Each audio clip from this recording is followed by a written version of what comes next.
ఇక్కడికి వచ్చినటువంటి మీకు due to some documents related to unemployed youth కొంత డిలే అయింది.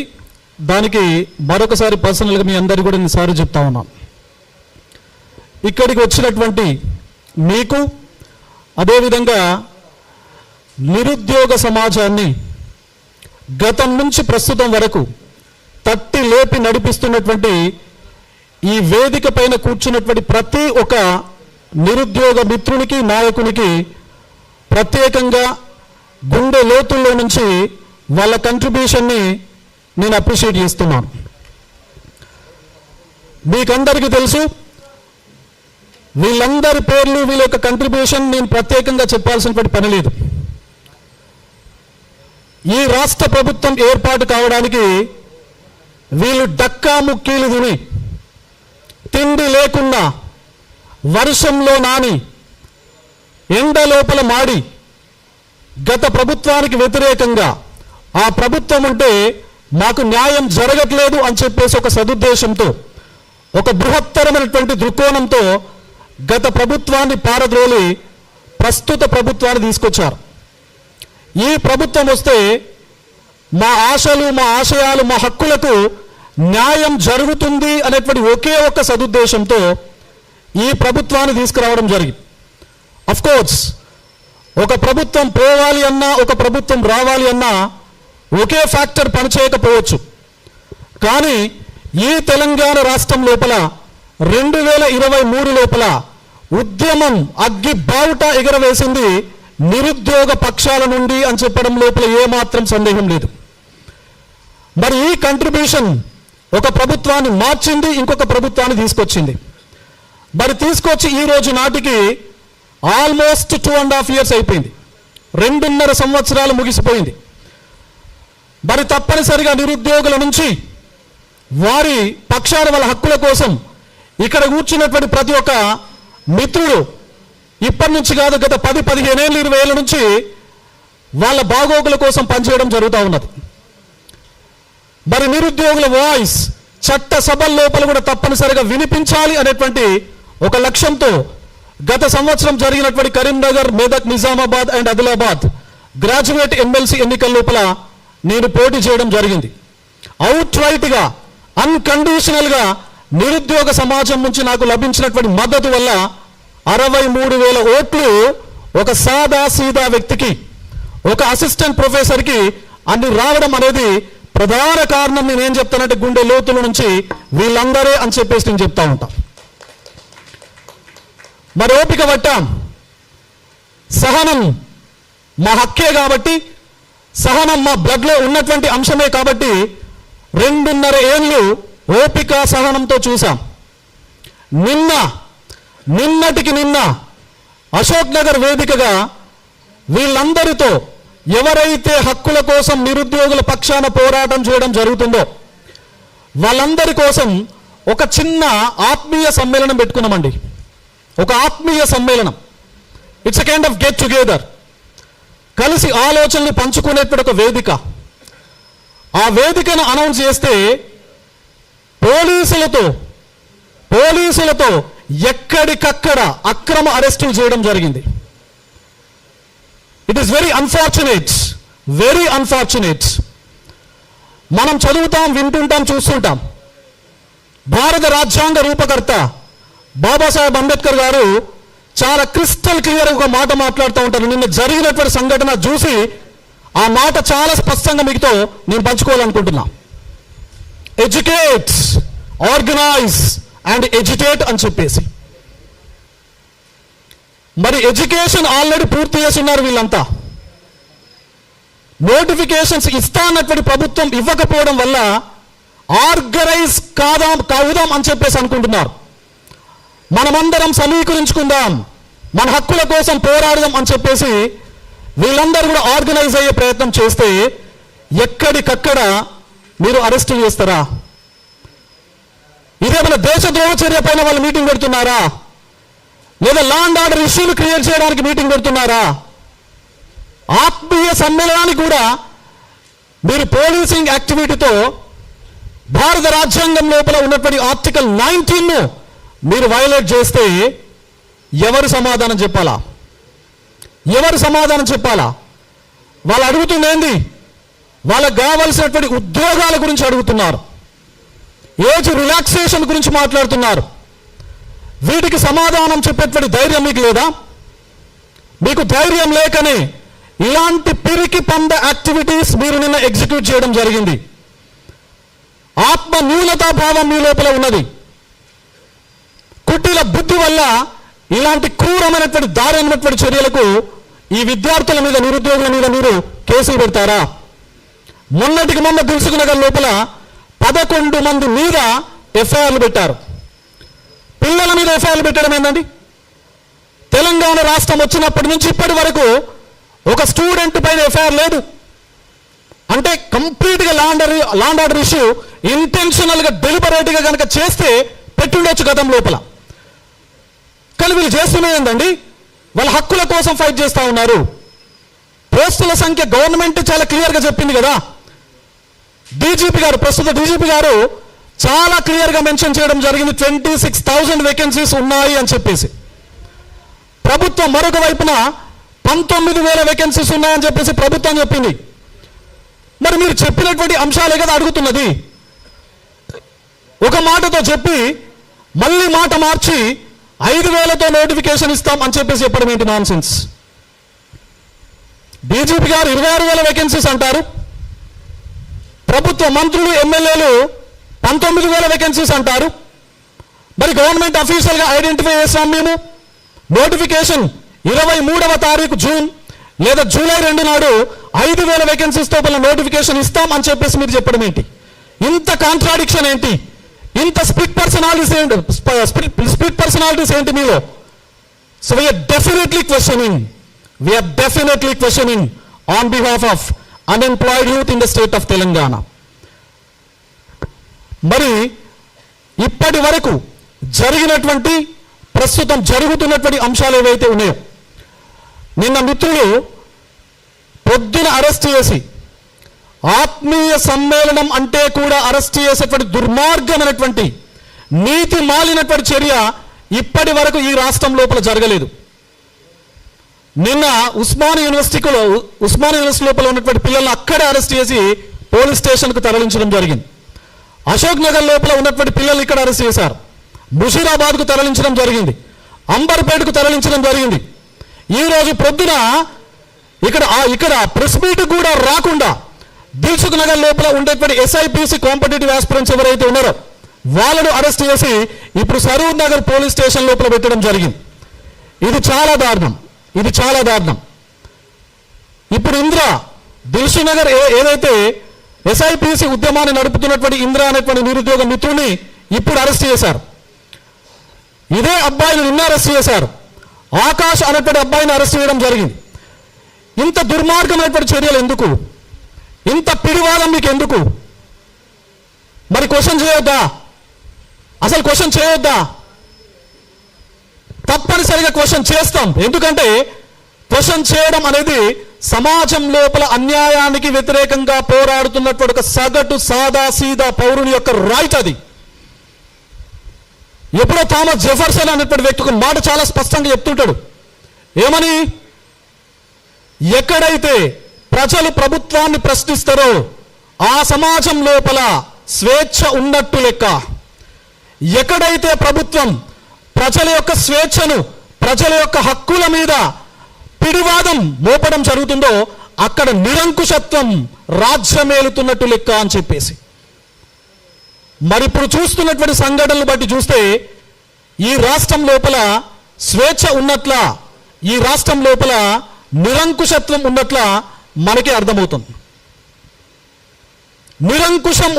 నిరంకుశత్వం ఉన్నట్లుగానే చాలా వేదికల పైన మన గౌరవ ముఖ్యమంత్రి వర్యులు చెప్తా ఉంటారు, నేను హిట్లర్ పాలసీని ఇంప్లిమెంట్ చేస్తున్నాను అని చెప్పేసి.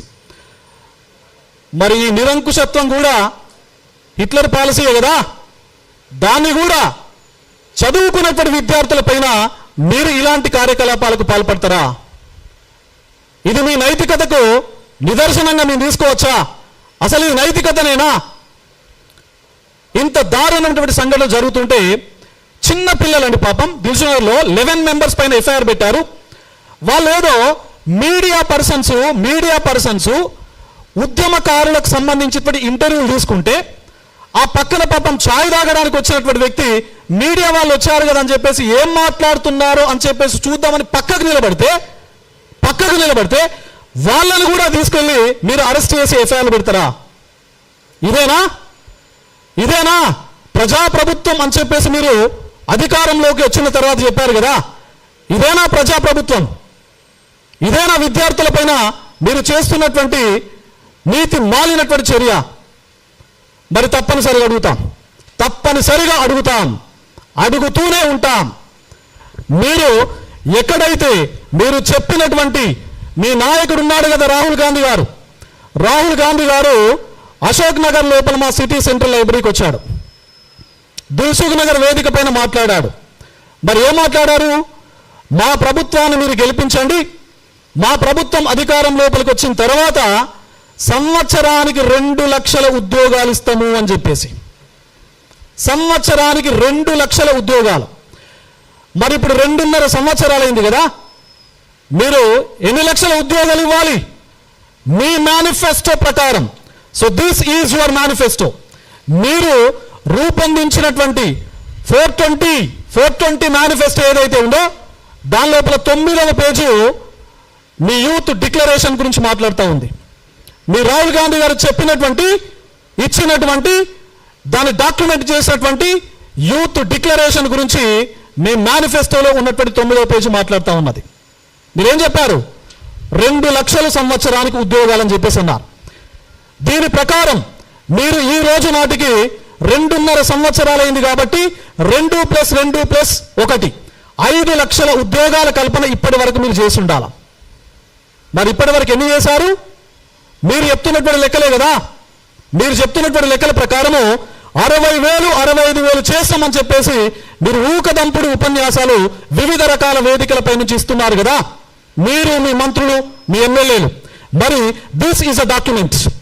ఇప్పటి వరకు మీ ప్రభుత్వం వచ్చిన డిసెంబర్ 2023 నుంచి జూన్ 2026 వరకు మీరు ఇచ్చినటువంటి నోటిఫికేషన్స్, మీరు రిక్రూట్ చేసినటువంటి వేకెన్సీస్కి సంబంధించిన లిస్టు ఇక్కడ ఉంది. మొత్తం ఇప్పటి వరకు 59,762 అండ్ రీసెంట్గా ఇచ్చినటువంటి DyEO deputy education officer notification కూడా కలుపుకొని ఉంటే అదొక 24 పోస్టులు కలిపితే మీరు ఇచ్చింది రఫ్గా ఒక 60,000. మీరు ఇచ్చింది అంటే కండిషన్ సప్లై. ఏంటి కండిషన్ సప్లై అంటే? ఫస్ట్ మీరు పోలీస్ రిక్రూట్మెంట్కి సంబంధించి రిక్రూట్మెంట్ చేశారు. వాళ్ళకి పెద్ద ఎల్బీ స్టేడియం లోపల మీటింగ్ పెట్టి అపాయింట్మెంట్ ఆర్డర్లు ఇచ్చారు. అంటే గత ప్రభుత్వం ఉన్నప్పుడు ఇచ్చినటువంటి 16,347 వేకెన్సీస్కి సంబంధించినటువంటి వేకెన్సీస్ను మీరు రిక్రూట్ చేసి వాళ్లకు అపాయింట్మెంట్ ఆర్డర్లు మీ ద్వారా వాళ్ళ చేతుల పెట్టారు. ఇవన్నీ ఇప్పటి వరకు రిక్రూట్ చేసినటువంటి 60,000 వేకెన్సీస్కు సంబంధించినటువంటి మొత్తం నోటిఫికేషన్స్ గత ప్రభుత్వం ఇచ్చినటువంటి నోటిఫికేషన్స్. మరి మీరేం చేశారు? వాళ్ళు ఇచ్చిపోతే మీరు వీళ్ళ చేతిలో ఇట్లా అపాయింట్మెంట్ కాగితం పెట్టి నేనే ఇచ్చినామని చెప్పేసి మీరు సభలల్లో సమావేశాలల్లో చెప్పుకుంటున్నారు. గత ప్రభుత్వం అన్యాయం చేసిందనే కదా ఆ ప్రభుత్వం పైన వ్యతిరేక బావుట ఎగరవేసి ఆ ప్రభుత్వాన్ని పక్కన పెట్టి మిమ్మల్ని తీసుకొచ్చింది. మరి గత ప్రభుత్వం చేసేటువంటి తప్పిదాలకు సంబంధించినటువంటి అనుభవాల నుంచి మీరు నేర్చుకోవాల్సినటువంటి బాధ్యత మీకు ఉందా లేదా? మరి ఒకవేళ మాకు బాధ్యత లేదు అని మీకు అనిపిస్తే, మేము ఇలానే అరెస్టులు చేస్తాం అని చెప్పేసి మీకు అనిపిస్తే, మేము ఇలానే విద్యార్థుల చేతులకు సంఖ్యలు వేస్తాం అని చెప్పేసి మీకు అనిపిస్తే, భవిష్యత్తు ఉంది కదా, ఆ సంఖ్యలు వేసేటువంటి చేతులే రేపు ఓట్లుగా మారి మీ పతనానికి మరణ శాసనం లిఖిస్తాయి అని చెప్పేసి ఈ వేదిక ద్వారా నేను చెప్పదలుచుకున్నా. ఇది నోటిఫికేషన్లకు సంబంధించిన పరిస్థితి అండి. సంవత్సరానికి 2 లక్షల ఉద్యోగాలు, ఇది పక్కన పెడదాం.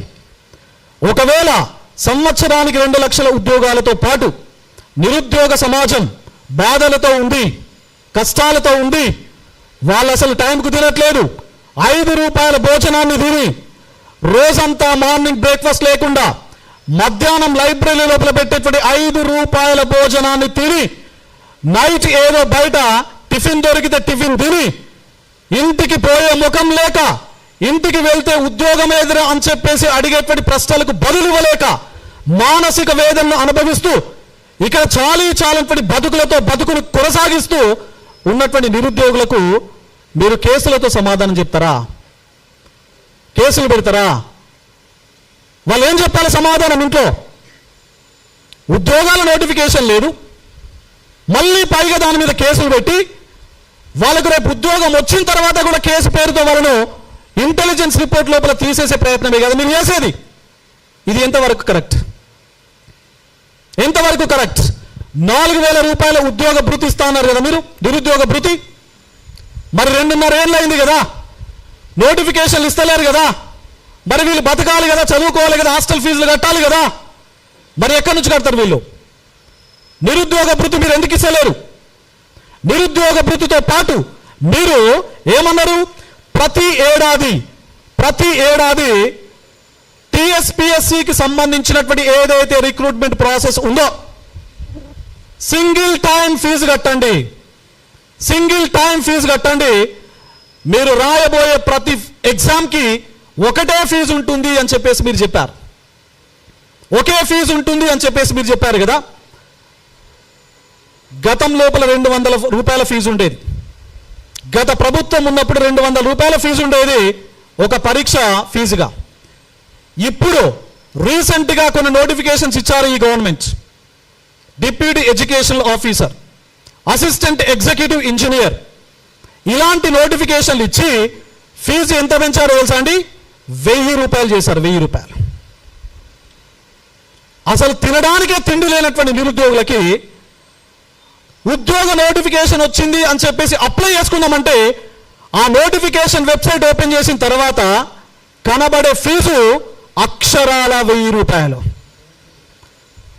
అంటే ఒక అభ్యర్థికి, డిగ్రీ చదివినటువంటి అభ్యర్థికి 3-4 రకాల ఉద్యోగాలకు సంబంధించినటువంటి అప్లికేషన్కు అర్హత ఉంటుంది. మరి అతను అన్నిటికీ అప్లై చేయాలి అంటే 4-5 వేల రూపాయలు వెచ్చించాల్సినటువంటి పరిస్థితి ఉంది. మరి ఇది బేర్ చేసే కండిషన్లో నిరుద్యోగులు ఉన్నారా? మరి దీనికి సమాధానం చెప్పరా? మీరు ఇచ్చినటువంటి హామీయే కదా. ఏమన్నారు? టైటిల్ చూడండి, పారదర్శక ప్రభుత్వ ఉద్యోగ నియామకాలు. పారదర్శక ప్రభుత్వ ఉద్యోగ నియామకాలు. దీన్ని తీసి కిలోమీటర్ దూరం లోపల పాతర పెట్టండి దయచేసి ప్రభుత్వానికి నేను డిమాండ్ చేస్తా ఉన్నా. పారదర్శక, ట్రాన్స్పరెన్సీ అండ్ అకౌంటబిలిటీ అనేటువంటి పదాన్ని వాడడానికి మీకు అర్హత లేదు అని చెప్పేసి నేను ఈ ప్రెస్ మీట్ ద్వారా ప్రభుత్వాన్ని డిమాండ్ చేస్తా ఉన్నా. You just remove this word. మీరు ఈ పదాన్ని తొలగించండి. ఎందుకంటే గ్రూప్ 1 రిక్రూట్మెంట్ లోపల మీరు ఎంత పారదర్శకత ప్రదర్శించారో తెలంగాణ సమాజం మొత్తానికి తెలుసు. మీ పారదర్శకత ఎంత ఉందో తెలంగాణ సమాజానికి మొత్తానికి తెలుసు అని చెప్పేసి నేను చెప్తా ఉన్నా. మరి ఇదిలా ఉంటే మొన్న డిప్యూటీ ఎడ్యుకేషనల్ ఆఫీసర్ రిక్రూట్మెంట్కి సంబంధించినటువంటి నోటిఫికేషన్ ఇచ్చారు.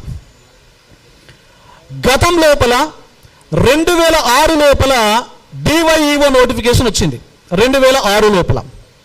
ఇది 2026, అంటే ఆల్మోస్ట్ 20 సంవత్సరాలు అవుతుంది ఒక నోటిఫికేషన్ వచ్చి.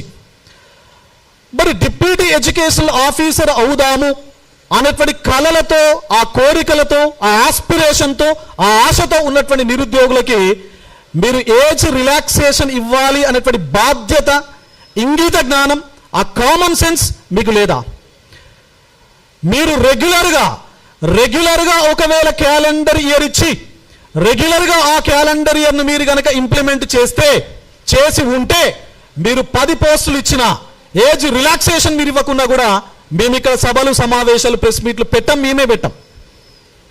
20 సంవత్సరాల తర్వాత వచ్చినటువంటి నోటిఫికేషను మీరు ఏజ్ ఇవ్వాల్సినటువంటి పరిస్థితి లేదా మీకు? మొన్న ఒక డాక్యుమెంట్ ఇచ్చారండి, ఒక కాగితం ఇచ్చారు. 1 ఇయర్ ఏజ్ రిలాక్సేషన్ ఇంప్లిమెంట్ చేస్తాం, 1 ఇయర్ లోపల దీనికి సంబంధించినటువంటి వ్యాలిడిటీ ఉంటుంది అని చెప్పేసి.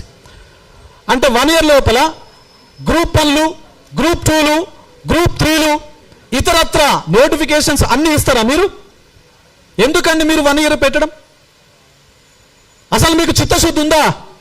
నిరుద్యోగుల పైన, ఉద్యోగ నోటిఫికేషన్ల పైన, ఏజ్ రిలాక్సేషన్ పైన, నంబర్ ఆఫ్ వేకెన్సీస్ పైన మీకు అసలు చిత్తశుద్ధి ఉందా? మరి చిత్తశుద్ధి లేనప్పుడు మీరు ఫేక్ డాక్యుమెంట్లు ఎందుకు రిలీజ్ చేస్తున్నారు? ఎందుకు సర్క్యులర్లు, జీవోలు ఎందుకు ఇష్యూ చేస్తున్నారు? టీజీపీఎస్సీని మేము రిఫార్మ్స్ చేస్తాం అని చెప్పేసి ఒక పెద్ద స్టేట్మెంట్ ఇచ్చారు. మరి ఇప్పటి వరకు ఏం రిఫార్మ్ చేశారు మీరు టీజీపీఎస్సీని? టీజీపీఎస్సీ లాస్ట్ ఇయర్ సిలబస్ను మేము మార్చబోతున్నాం. ఎందుకంటే 2014 లోపల తెలంగాణ రాష్ట్రం ఏర్పాటైన తర్వాత మొదటిసారిగా సిలబస్ను రూపొందించి 10 ఏళ్ళు దాటిపోయింది. కాబట్టి మేము కొత్తగా ప్రస్తుత పరిస్థితులకు అనుగుణంగా సమకాలీన అంశాలను మేళవిస్తూ మేము మళ్ళీ సిలబస్ను రీస్ట్రక్చర్ చేయబోతున్నాం అని చెప్పేసి ఒక కమిటీని వేశారు. మన హైయర్ ఎడ్యుకేషన్ కౌన్సిల్కి సంబంధించిన చైర్మన్ గారు బాలకృష్ణారెడ్డి గారితో ఒక కమిటీని వేశారు. ఆ కమిటీని వేసినటువంటి అంశము ఆ చైర్మన్ గారికి తెలియదండి. దీనికన్నా దారుణమైనటువంటి విషయం ఏమైనా ఉంటుందా? దీనికన్నా దారుణమైనటువంటి విషయం ఏమైనా ఉంటుందా? మా పిల్లలు వెళ్ళి బాలకృష్ణారెడ్డి గారు కలిసి సార్ మీరు ఈ కమిటీకి చైర్మన్, సిలబస్ పైన మీ ఆధ్వర్యంలో కమిటీ వేసిరంటే మరి నాకైతే ఏం అఫీషియల్ డాక్యుమెంట్ రాలేదంటాడు ఆయన. ఎటుపోతుంది అసలు? What is an administration? What is a governance? Government మాత్రమే ఈ రాష్ట్రంలో ఉంది. Government is there in the state, but there is no governance. Governance లేదు. కేవలం భౌతికంగా ప్రభుత్వం మాత్రమే ఈ రాష్ట్రం లోపల నడుస్తూ ఉన్నది. It is very shame. It is very shame. మరి సిలబస్ కమిటీ వేసి మరి ఇప్పుడు డాక్యుమెంట్ వచ్చిందో లేదో నాకు తెలియదు చైర్మన్ గారికి, కానీ మరి వేసి 1 year దాటిపోయింది కదా. మరి ఇప్పటి వరకు ఎన్ని మీటింగ్లు పెట్టారు? సిలబస్ కమిటీ పైన ఎన్ని సమీక్షలు చేశారు? మరి దానికి సంబంధించినటువంటి అవుట్కమ్ ఏంటి? వీళ్ళకు చెప్పాల్సినటువంటి బాధ్యత టీజీపీఎస్సీ పైన లేదా అని చెప్పేసి నేను అడుగుతున్నా. గతంలో బుర్రా వెంకటేశం గారు ఇప్పుడు ఉన్నారు కదా, గతం లోపల పనిచేసినటువంటి టీజీపీఎస్సీ చైర్మన్లు వీళ్ళ సమస్యలు, వీళ్ళ గ్రీవాన్సెస్ ఏవైతే ఉన్నాయో వాటిని రిప్రజెంట్ చేద్దాం టీజీపీఎస్సీకి అని చెప్పేసి ఒక అప్లికేషన్ పట్టుకొని టీజీపీఎస్సీకి వెళ్తే టీజీపీఎస్సీ సెక్రటరీ గారు